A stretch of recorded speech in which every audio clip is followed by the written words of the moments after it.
बोलो सच्चे दरबार की जय। बोल सियापत रामचंद्र की जय। यह जिय जान संकोच तजे करे अछो लखने रामा करे अछो लखने। हम ही कृतारथ करन लगे फल तृण अंकुर ले सियापत रामचंद्र वद जय शरणम शंकर हरि ओम जय जय सिया राम। हृदय में ऐसा जानकर संकोच छोड़कर और हमारा प्रेम देखकर कृपा कीजिए और हमको कृतार्थ करने के लिए ही फल तृण और अंकुर लीजिए। तो तुम प्रिय पाहुने बन पगुधारे सेवा जो गुण बाग हमारे। देव का हम तुम्हें गोसाई धनुपात के रात मिताई। आप प्रिय पाहुने वन में पधारे हैं, आपकी सेवा करने के योग्य हमारे भाग्य नहीं है।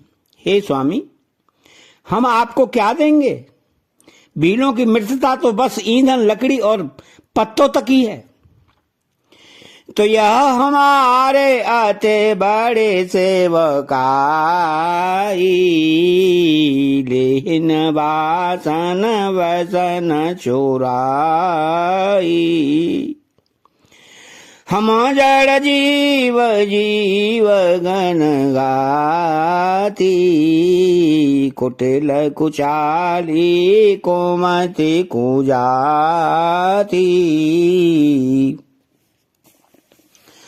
हमारी तो यही भारी भारी सेवा है कि हम आपके कपड़े और बर्तन नहीं चुरा लेते। हम लोग जड़ जीव हैं, जीवों की हिंसा करने वाले हैं, कुटिल कुचाली कुबुद्धि और कुजाती हैं। तो पाप करत ने सेवा सर जाई नहीं पट कटे नहीं पेट गाई। सपने उधर्म बोध कस काऊ यह रघुनंदन दरस प्रवाहु। हमारे दिन रात पाप करते ही बीतते हैं, तो भी न तो हमारी कमर में कपड़ा है न पेट ही भरते हैं, और हम में स्वप्न में भी कभी धर्म बुद्धि कैसी। यह सब तो श्री रघुनाथ जी के दर्शन का प्रभाव है। तो जब ते प्रभु पद पदु मने हारे मिटे दुसह दुख दोष हमारे। बचन सुनता पुर जन अनुरागे तिनके भाग सराहन लागे।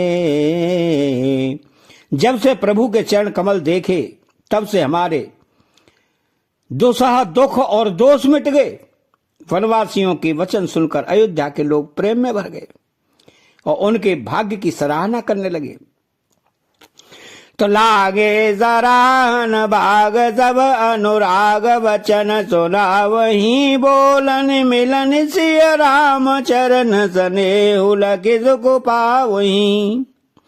नर नारी निधरहिने हुन जसुन कोल विल्लिन की गिरा तुल सी कृपा रघुवंश मन की लोहगले लोका तेरा।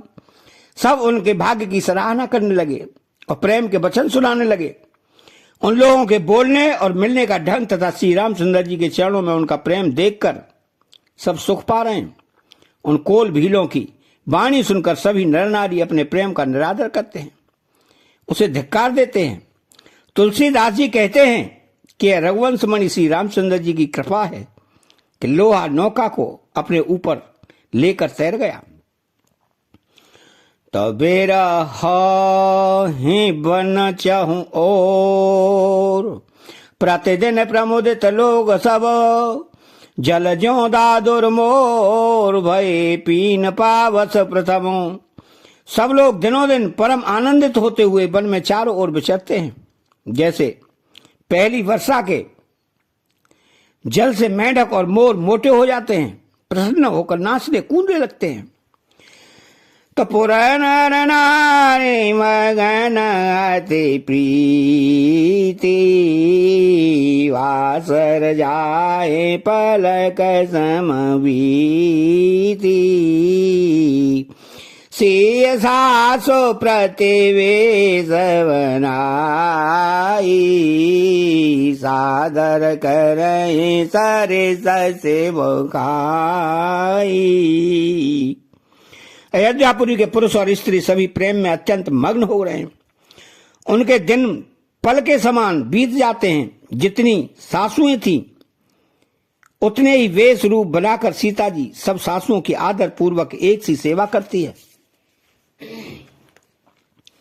तो लखान मारमो रामा वेणु काहू, माया तब सिय माया माओ, सिंह सासो सेवा बस कीनी, तिन लय सुख सिख आसे सदीनी।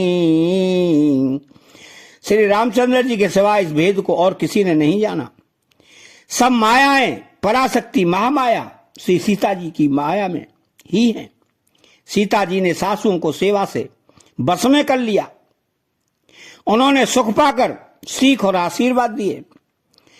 तो लखे सिय सहित सरल दो बाई, कुटिल राने पछेताने अगाई,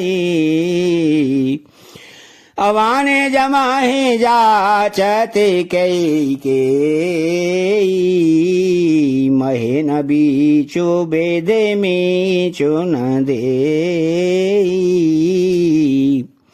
सीता जी समेत दोनों भाइयों श्री राम लक्ष्मण को सरल स्वभाव देखकर कुटिल रानी कैकेयी भरपेट पछताई। वो पृथ्वी तथा यमराज से याचना करती है, किंतु धरती बीच फटकर समा जाने के लिए रास्ता नहीं देती और विधाता मौत नहीं देता। तो लोक वेद वेदेत कवि कही, राम विमुख थलो लरकन लई,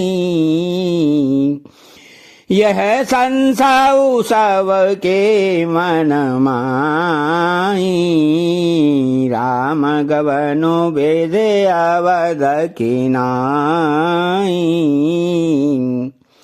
लोक और वेद में प्रसिद्ध है और कवि ज्ञानी भी कहते हैं कि जो श्री रामचंद्र जी से विमुख है उन्हें नरक में भी ठौर नहीं मिलती।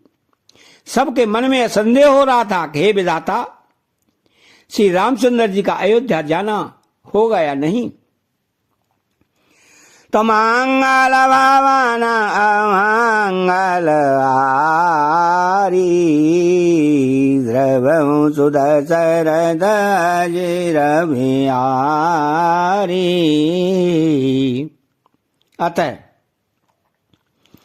चैनल को सब्सक्राइब करें, बेल आइकन घंटी को दबाएं और कमेंट बॉक्स में एक प्यारा सा कमेंट जय श्री राम बोले लिखें। बोलो जय सिया राम।